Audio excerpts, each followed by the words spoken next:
করে দিয়েছে।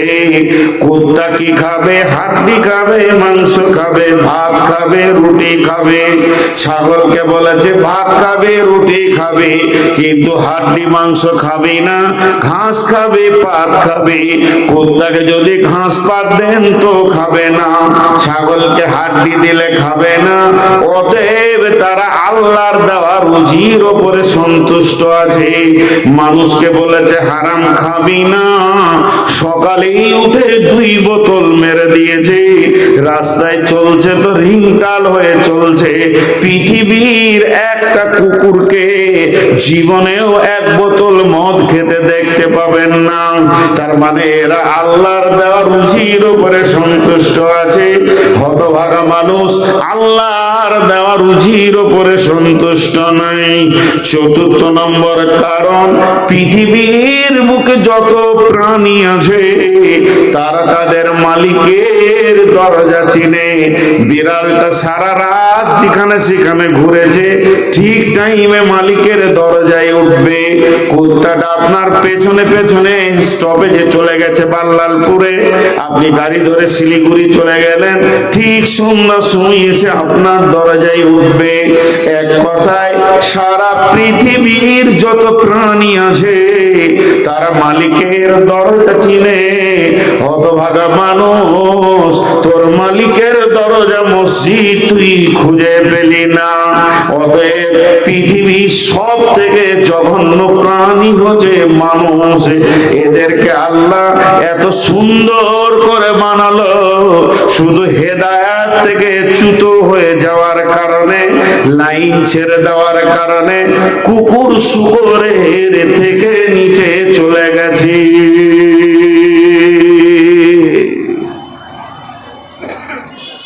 অতএব হেদায়াত হচ্ছে সব থেকে বড় নিয়ামত। এর থেকে বড় নিয়ামত আর কিছু নাই পৃথিবীতে। জি, এর থেকে বড় নিয়ামত আর কিছু নাই। যে হেদায়েত পেলে সে সব পেল। এবার হেদায়েত দিবে কে? কোরআন? জি না, কোরআন হেদায়েত দেবে না। তবে কোরআনের কাছে হেদায়েতের সমস্ত ওষুধগুলি আছে।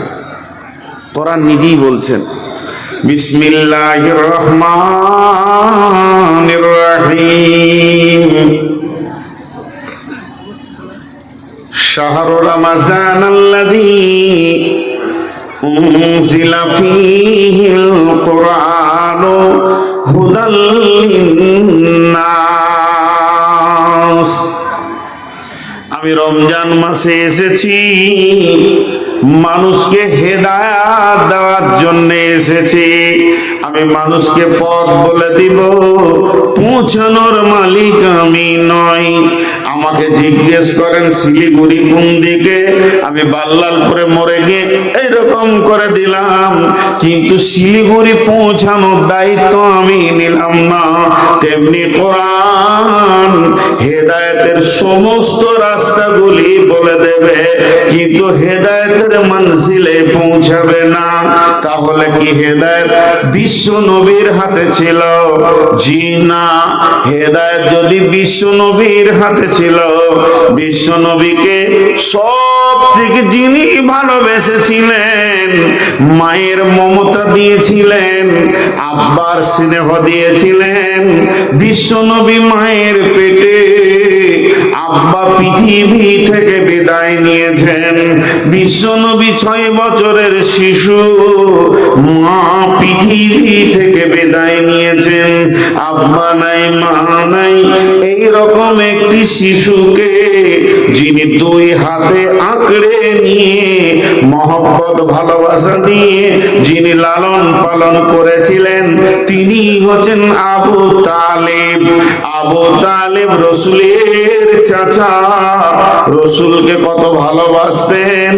নিজের ছেলে হযরতে আলী কোলে বসে আছেন, আল্লাহর নবী হেঁটে আসছেন চাচার কাছে, নিজের রক্তের সন্তানকে মাটিতে নামিয়ে নামিয়ে দিয়ে নবী মুহাম্মদকে কোলে বসিয়েছেন, এরই নাম আবু তালিব।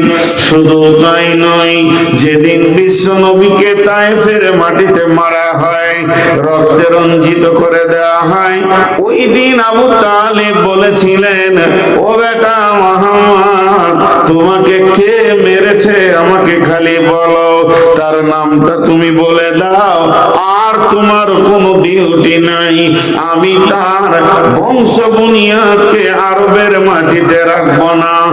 এরই নাম ছিল আবু তালিব। আবু তালিব এমন একজন বলিষ্ঠ নেতা ছিল কাফের বেঈমানদের, তারপরেও বিশ্ব নবীকে ছাতার মতো আড়াল করে রেখেছিলেন। এরই নাম হচ্ছে আবু তালিব। সে আবু তালিব মুমূর্ষ অবস্থায় পড়ে গেছেন। আবু তালিব যেদিন বলেছিলেন, ও বেটা মুহাম্মদ, তোমাকে কে মেরেছে আমাকে বলো, বিশ্ব নবী পাল্টা বলেছিলেন, চাচা যান, আমাকে কে মেরেছে, আমি কত ব্যথা পেয়েছি, আমার শরীরে কত আঘাত লেগেছে আপনার জানার দরকার নাই, শুধুমাত্র আপনি যদি কালেমা তাইয়্যিবাটা পড়লেন, কালেমা শাহাদাতের যদি সাক্ষী দিয়ে দেন, আমার সমস্ত ব্যথা উপশম হয়ে যাবে। কিন্তু বিশ্ব নবীর এ কথা আবু তালেব মানেননি। এরপর আবু তালেব মুমূর্ষ অবস্থায় রয়েছেন। আল্লাহর নবী বলছেন, চাচাজি আপনি শুধু বলেন লা ইলাহা ইল্লাল্লাহ, কালেমা শাহাদাত, কালেমায়ে তাওহীদটা পড়েন, বাকিটা আমি আল্লাহর সঙ্গে কথা বলে নিব।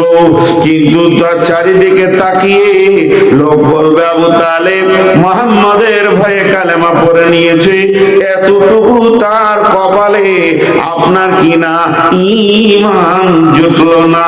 আল্লাহ বললেন নবীকে, ইন্নাকা লা তাহদি মান আহবাবতা ওয়ালাকিন্নাল্লাহ ইয়াহদি মান ইয়াশা। ও নবী মুহাম্মদ, তুমি যাকে চাইবে ওই ঈমান পাবে, এটা কোনোদিন হতে পারে না যতক্ষণ পর্যন্ত আমি আল্লাহ না চাইব, অতক্ষণ পর্যন্ত কেউ হেদায়েতের আওতাভুক্ত আসতে পারবে না, হেদায়েতের ভিতরে ঢুকতে পারবে না। প্রকৃত হেদায়েতের মালিক হলেন আল্লাহ। পৃথিবীর মানুষ হেদায়েত দিতে পারে না।